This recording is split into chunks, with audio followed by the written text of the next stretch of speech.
I'm live today, and I want to talk about what I put in the title and description. If you see this, basically the one letter that prevents people from rebuilding their credit. So I hope some people come on because I know usually I get a lot of questions.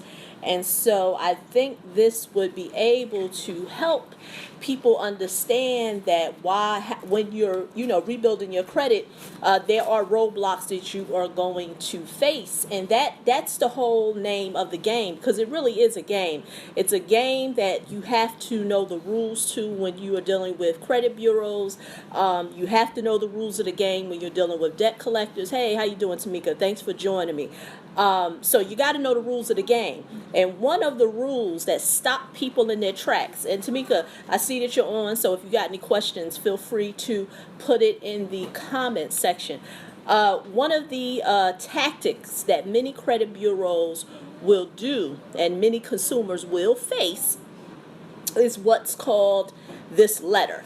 Now, this letter is what will stop everything. I mean, most consumers would just be like a deer in headlights. They won't know what to do first. They won't know how to continue. And so I'm going to give you, and I'm going to show you a sample letter that one of my clients recently got, and how we're going to approach it. I'm going to show you right here today.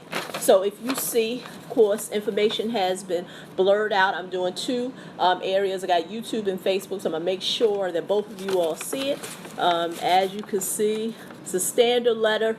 This one is from Equifax. Client sent it, got a letter from Equifax and TransUnion. And so, like I said, very general.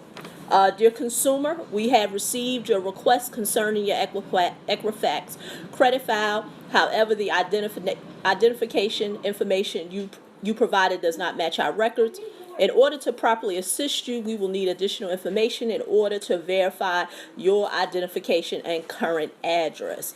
Please provide a legible photocopy of a valid document that shows your name, current address, and social security number. And so this is they put here the items that they want: birth certificate or marriage certificate with your current name, pay stub with social security number, W-2 form with your social security number, valid social security card, work permit, driver's license, rental agreement, mortgage, utility bill. What does that mean? This is considered a stall tactic. Like I said, it's a common stall tactic that the credit bureaus do and that they put in place. And most people, like I said, they won't even move forward. And that's why it's so important to know your rights. Now, the FCRA, which is the Fair Credit Reporting Act, now it states that credit bureaus must be able, now of course it's not worded this way, but it's pretty much, I'm doing my abbreviated understanding of it, that they must dispute items that the consumer sends them. Now, what I can say is don't stop here, because this is nothing but a stall letter. And like I said, it's all a game. Do what they recommend, send the valid information, but also state that they do have a right to verify and correct any changes that you deemed to see fit on your credit report. That you do have the right as a consumer, and that's so important. Because like I said, this client of mine received two of these letters.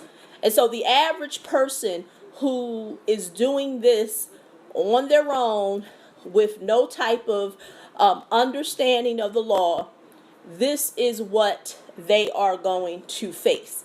They're going to face many stall letters. And like I said in many videos that I've did, many tutorials, he who sends the most letters wins, because that's all it is.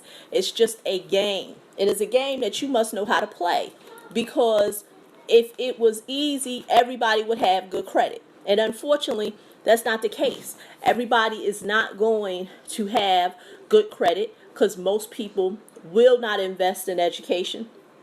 Most people will not try to learn the information if they know that it's out there.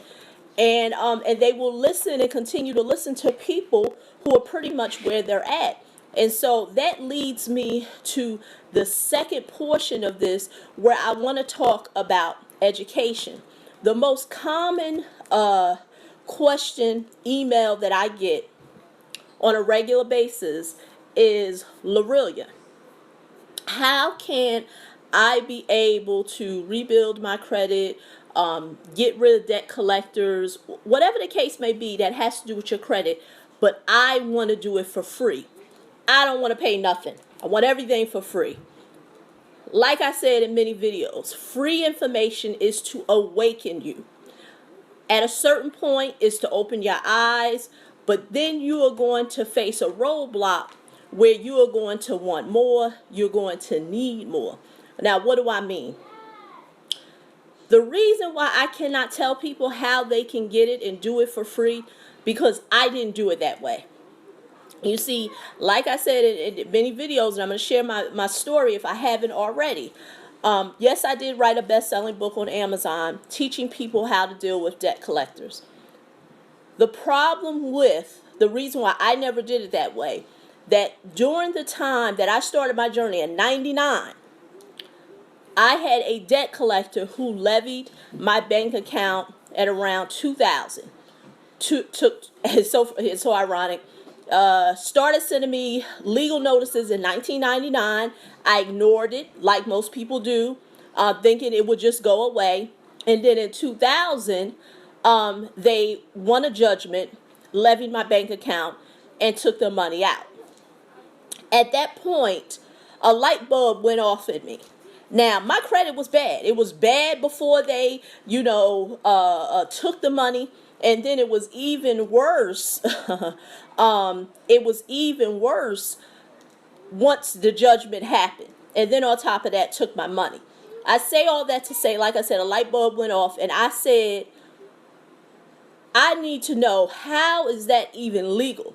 Had no idea of the law, had no idea that the law even exists, but wanted to know, how is that even illegal? And like I said, the light bulb went off, and I said, you know what, I'm going to dedicate myself to learning how this is done.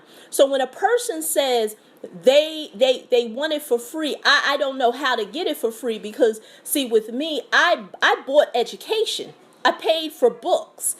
I didn't, and I spent time. So literally, and I'm going to go somewhere with this story. So just be patient with me.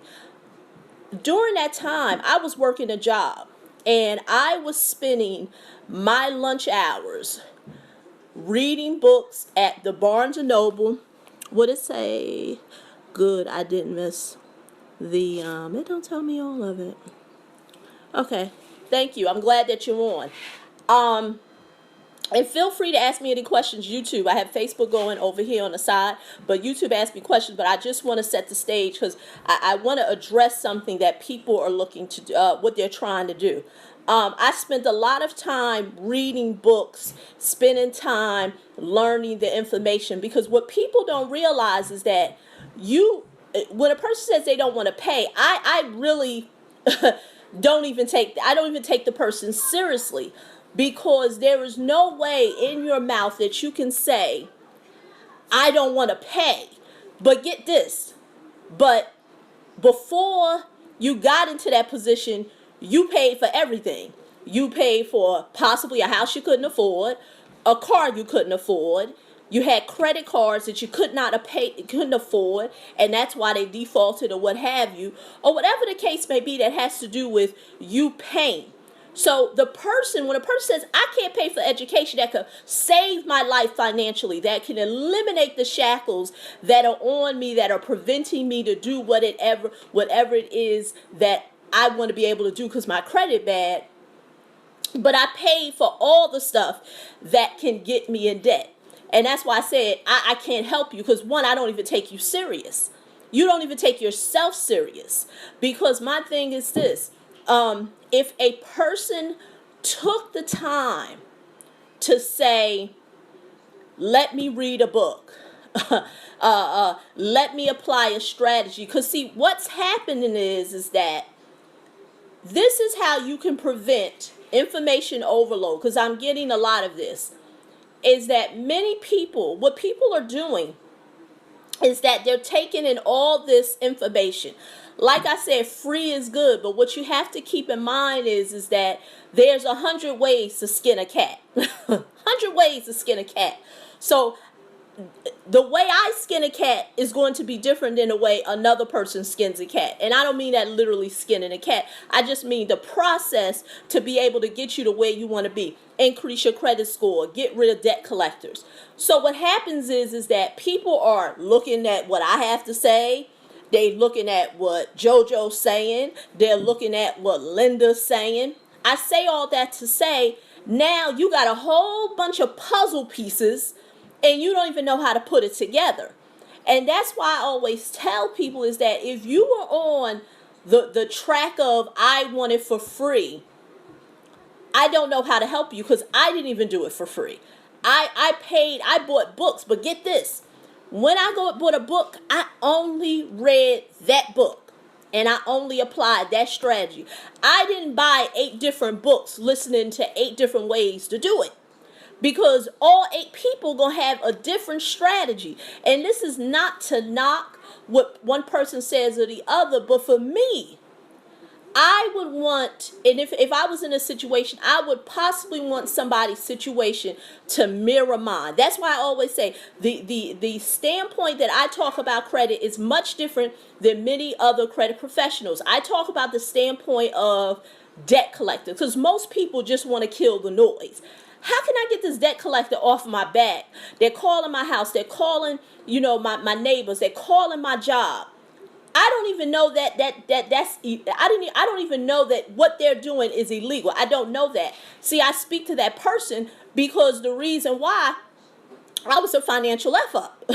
So I say that to people to let people know, if you're going to listen to someone, make sure the story mirrors, because there are some people who, when they give you advice, they're giving you advice from a standpoint, I have did everything good financially. When I was this age, I had a $700 and $800 $800 credit score. I've always paid my bills on time. I've always managed my money great. That is great.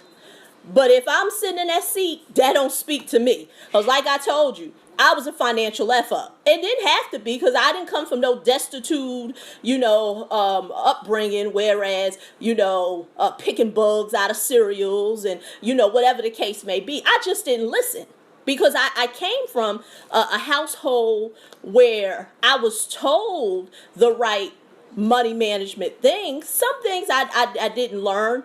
I wasn't taught from my family, but the simple things like paying your bills on time, not accumulating a lot of debt, being able to manage your debt, those things I was taught at home, but refused to listen. So that's why I say I was a financial F-up. So for anyone who is listening, make sure that the story, whoever you're listening to, story somewhat is similar and mirrors yours. Because like I said, I see a lot of people who are getting in a jam. Because, and I went through this in other videos about the debt. I am not here to tell you not to pay your debts or what have you, but you have to understand the nature of the debt. Debts are broken up into current, past due, and charged off. So when you have a person who has never been a financial F-up, they don't know what it's like to get one of these letters. They don't know. They don't know what it's like to have a judgment on your credit report and have it removed because they never had it. Think about it. How you going to show me how to get a judgment off my credit report? You've never had one. You've always had a 700 and 800 credit score. That's what you've said. So how you going to show me?